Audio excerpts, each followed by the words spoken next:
आपकी परिस्थिति कितनी भी विपरीत हो, याद रखिए परिस्थिति कितना भी आपके विपरीत हो, लेकिन विपरीत परिस्थितियों में सही बात करना, सही काम करना, यही विश्वास। अगर हम विश्वासी हैं तो हमारे विरोध में कुछ भी हो लेकिन हम फिर भी शांति रखने वाले लोग होते हैं।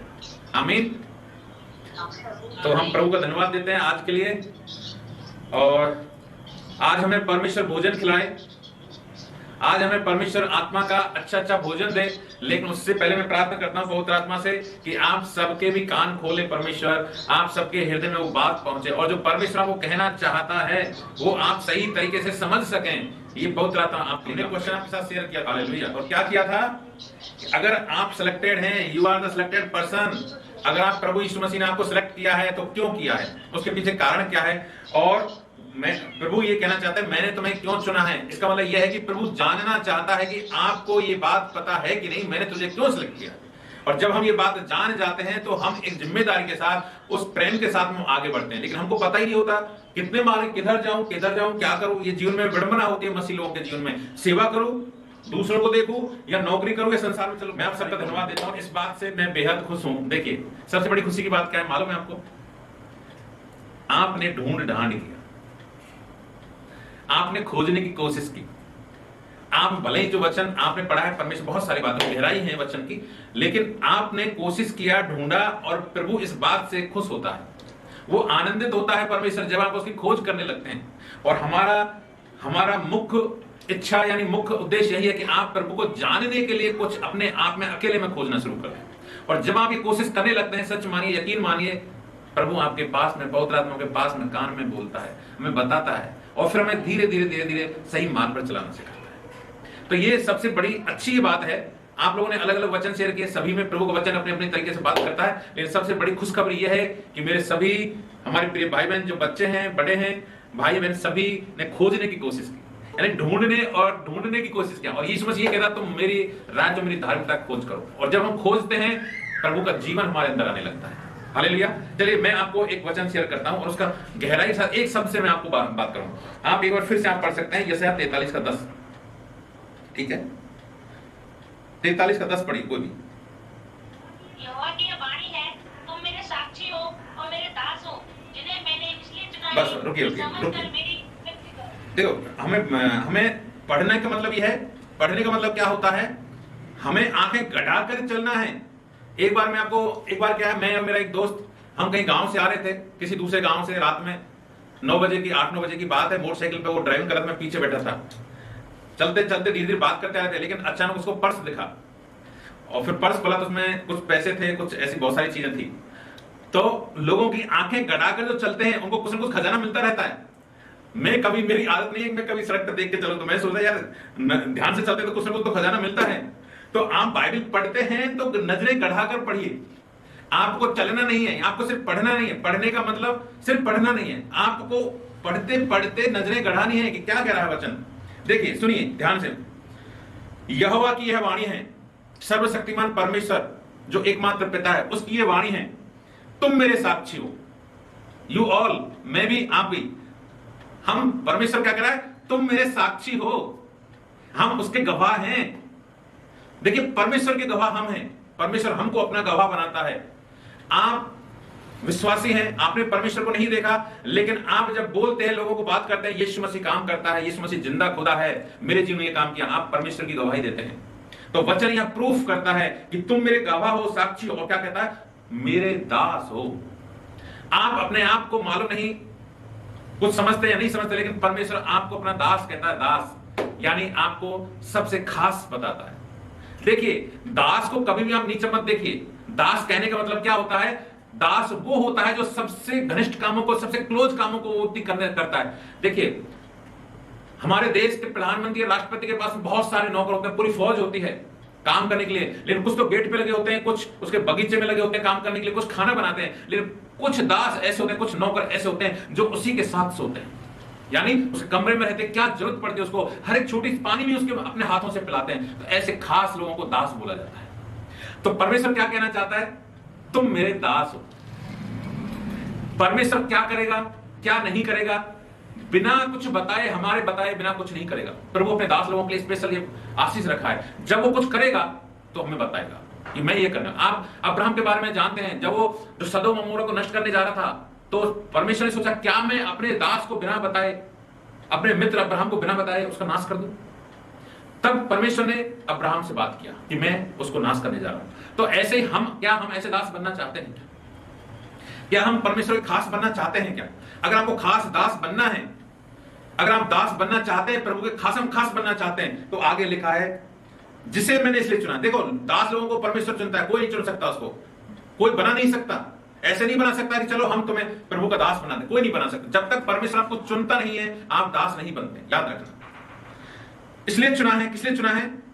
कि समझकर मेरी प्रतीति करो।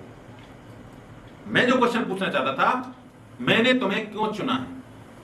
समझकर मेरी प्रतीति करो, यानी बिना बुद्धि के नहीं, समझकर। और समझ कब आती है मालूम है? हमने कई क्वेश्चन पूछे पीछे, वचन पढ़ते नहीं हो इसलिए तुम समझते। हमने एक क्वेश्चन था, मालूम है हमको, आप क्यों नहीं समझते हैं? तो उसका आंसर क्या था? क्योंकि तुम मेरा वचन नहीं पढ़ते हो। तो हम वचन को पढ़ते नहीं है इसलिए समझते नहीं है। लेकिन प्रभु क्या कह रहा है? समझकर। इसका मतलब क्या है? वचन पढ़ो, समझकर, वचन पढ़कर, वचन पढ़ो, वचन में जाओ, वचन में जाओ, मेरी समझ आएगी तुम्हारे अंदर, परमेश्वर की समझ हमारे अंदर आएगी। और क्या होगा? मेरी प्रतीति करो। यह है मेन आंसर, मेरी प्रतीति करो। प्रतीति जो शब्द है, हिंदी का जो शब्द है, उसका मीनिंग क्या मालूम है आपको? प्रतीति करो, मेरा अनुसरण करो, मेरे पीछे आओ, मेरी नकल करो। अगर मैं आपको सीधा सीधा अर्थ बताता हूं तो हमें नकल करना है। हम कहते हैं यीशु हमारा आइडल मॉडल कौन है? Only Jesus Christ. जैसा यीशु ने किया वही हमें करना, हमें दूसरा कुछ नहीं करना। यानी हम नकल करना है, प्रतीति करना है, यानी परमेश्वर की नकल करना है। अब उसमें सारी चीजें आ जाती है, पवित्रता हो, प्रेम हो, आनंद, शांति, धीरज, कृपा, भलाई, सब कुछ परमेश्वर जो हम काम करते हैं, आश्चर्य कर्म करते हैं, कुछ पवित्रता, भलाई करते हैं, वो सब परमेश्वर के काम है। तो उनकी नकल करना है। तो हमें परमेश्वर ने क्यों चुना है? उसके दास होने के लिए। और दास हम कैसे बन सकते हैं? सेम जो यीशु करता है, सेम जो यीशु करता है वही करना, दूसरा नहीं करना। परमेश्वर कैसे चंगाई देता है? वचन में क्या बोलता है वही करना है, वचन से बाहर हमें वो नहीं करना। वचन में क्या है? वो कुछ बातें से लिखी हुई है कि आज बहुत सारा कुछ वचन से बाहर भी कुछ काम होते हैं, लेकिन हमें उनमें नहीं जाना। हमारा परमेश्वर क्या करता है, क्या किया है, वैसा हमको करना है, बस ये याद रखिए। आप जब सेवा करते हैं तो आप ये याद रखिए परमेश्वर ने कैसी सेवा की।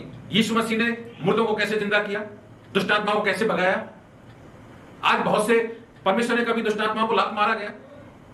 आप पूरी बाइबल पढ़िए। मैं कभी पढ़ रहा था एक बुक्स में, एक प्रभु के दास को अभिषेक था, यानी उसको चंगाई का वरदान था। टैक्सी ड्राइवर आया, उसको अचानक बहुत वर्षों से पेट दर्द, लेकिन रुकता नहीं था, धीरे धीरे पेट दर्द होता रहता था। अचानक उस मीटिंग में वो ड्राइवर आया, सर मुझे चंगाई चाहिए, मुझे चंगाई के लिए प्रार्थना करवाना है। उसे बोला इधर आओ, कहां दर्द है? पेट में दर्द है। उस सेवक ने जूते पहने हुए थे, ये सच्ची घटना है, मैं आपको बताता हूं, सच्ची घटना है। और कहा, पेट में जूते के साथ में जोरदार से लात मारा, यीशु मसीह के नाम से दुष्ट बाहर निकल, और वो गिर पड़ा। जो पेट दर्द था, पेट दर्द तो भूल गया, दूसरी चोट को याद करने लगा, और वो रुका नहीं, ये और मारेगा पास्टर मुझे, तो सीधा बिना रुके सीधा भाग गया, टैक्सी चलाया, जब तेजी से भाग गया। वो पास्टर कहने लगा, अरे देखो शैतान भाग गया, पकड़ो पकड़ो इसको, पकड़ो, वापस लाओ, गवाही देने दिलाएंगे से। देखिए क्या परमेश्वर ने ऐसा सेवा किया था? क्या पूरी बाइबल में कहीं यीशु मसीह ने लात मारा? नहीं मारा। अगर हम देखिए, हमें बाइबल, इसलिए प्रभु ने कहा मेरी प्रतीति करो, मेरी नकल करो, जो मैंने किया वो तुम करो, मैंने नहीं किया वो तुम भी मत करो। इसलिए हमें बड़े ध्यान से, इसलिए वचन लिखा है समझकर, समझकर। मैं आप शब्दों पर ध्यान दीजिए भाइयों बहनों, हर एक शब्द बड़ा महत्वपूर्ण होता है। समझकर यानी बुद्धिमानी से वचन को पढ़ो। समझने का मतलब क्या है? वचन को पढ़ो। तुम मेरी बात क्यों नहीं सुनते? तुम मेरी बात समझते क्यों नहीं है? क्योंकि तुम वचन पढ़ नहीं सकते।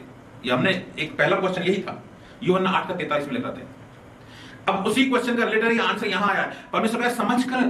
तो हम एक शब्द समझने में कितना गहराई है, याद रखिए। हम ये जो समझने का जो शब्द है, समझ, अंडरस्टैंडिंग, वो शब्द कितनी गहराई लिए है कि अगर आप वचन नहीं सुनते हो, वचन पढ़ते नहीं हो, तो आप कभी नहीं समझ सकते। इसलिए सबसे पहले समझने के लिए आपको बाइबल पढ़नी पड़ेगी, वचन पढ़ना पड़ेगा। पढ़ो पढ़ो पढ़ो पढ़ो पढ़ो, पढ़ते जाओ, और जब हम बाइबल पढ़ते हैं, वचन पढ़ेगा, वचन आपके समझने लगेगा, और तब आप प्रभु के दास के रूप में आप अपना जीवन जीने लगे। और तब प्रभु कहता है तुम मेरी प्रतीति करो। अगर आप वचन नहीं पढ़ते हैं और आप बोलते हैं मैं प्रभु यीशु मसीह की नकल करूं, जैसे उसने किया वैसे ही मैं करूंगा, कर ही नहीं सकते। आप क्या सोचते बिना वचन पढ़े आप सेवा कर सकते हैं क्या? नहीं कर सकते। यीशु मसीह ने कैसे सेवा की आपको मालूम नहीं, क्योंकि आप वचन नहीं पढ़ते हैं। इसलिए मैं आपसे कहता हूं, आपसे निवेदन करता हूं, आपसे प्रार्थना करता हूं, आपसे प्रेम से कहता हूं, आप वचन पढ़ना सीखें। आप विश्वासी हैं, सेवक हैं, बाइबल को कम से कम 10 बार पढ़िए, साल में 1 बार पढ़िए। मुझे मालूम है 1 साल लग जाता है बाइबल को पूरी पढ़ने में कम से कम। अगर आप और गहराई के साथ पढ़ेंगे तो और 2-3 महीने कम कर सकते हैं, लेकिन आपको सामान्य रूप से पढ़ने के लिए 1 साल चाहिए पूरी बाइबल को उत्पत्ति से लेकर निर्गमन तक प्रकाशित तक पढ़ने के लिए। आपने कितनी बार बाइबल पढ़ी? हम कभी जब कोई भी दास आपसे पूछता है, कोई भी व्यक्ति आपसे पूछता है आपने बाइबल कितनी बार पढ़ी, इसका मतलब ये नहीं है कि वो आप पर टेस्ट ले रहा है, क्योंकि वो ये जानता है कि अगर आपने बाइबल नहीं पढ़ी है तो आप सच्चे रूप में आप वचन का फॉलो नहीं कर सकते, आप जानते ही नहीं कि वचन क्या है। फिर हम सेवकाई भी उसी लेवल से करते हैं। कहावत है ना, अधजल गगरी छलकत जाए, एक कहावत है हिंदी में, आधा ज्ञान, आधा अधूरा ज्ञान उछलता है, यानी घमंड लाता है, और जब पूरा ज्ञान होता है तो कभी नहीं उछलता। आप मटकी को पूरा भर लीजिए, सर पर बिना हाथ लगाए चलिए, मटकी में से एक बूंद पानी नहीं गिरेगा। लेकिन अगर आधी मटकी लेकर, हमारी बहनें जानती हैं, हम आधी मटकी लेकर भरते हैं, जब पानी बाहर निकलता है ना, ऐसे ही आप आधा अधूरा ज्ञान परमेश्वर का रखेंगे, आप घमंड में भर जाएंगे, मुझे मालूम है, तुम क्या समझाओगे मुझे, और आप फिर आपका ज्ञान आपका नाश करेगा। इसलिए कभी भी मैं कहता हूं, आपको वचन जब तक आपके अंदर नहीं जाएगा पूरी तरह, आप खाओ वचन को खाओ। इसलिए इसको खाना बोलते हैं, ये पढ़ना नहीं है, ये खाना है। और अभी हम क्या करें, खाना सिखाने की कोशिश करें। बच्चे को कैसे बोलते हैं, चल बेटा एक टूक खा ले, एक छोटा सा बाइट खा ले, है ना, खिलाते हैं। धीरे धीरे हम सब्जी खिलाते हैं उसके साथ में, और उसको मजबूत बनाते हैं, बड़ा बनाते हैं, और एक दिन एक बलिष्ठ व्यक्ति में युवा बन जाता है। हालेलुया। और मैं प्रभु का विश्वास करता हूं, पवित्र आत्मा ने आपके साथ में ये समझ पैदा की होगी कि मैंने तुम्हें क्यों चुना है। सीधा सा उत्तर है, मेरी नकल करो। यीशु कहता है, परमेश्वर कहता है, मेरी नकल करो। यीशु ने अब नकल करने के लिए आपको बाइबल के अंदर जाना पड़ेगा। तो सिर्फ एक शब्द बोलने से काम नहीं चलेगा, आप बाइबल पढ़ना चाहिए। हालेलुया। बोलो यीशु मसीह की जय।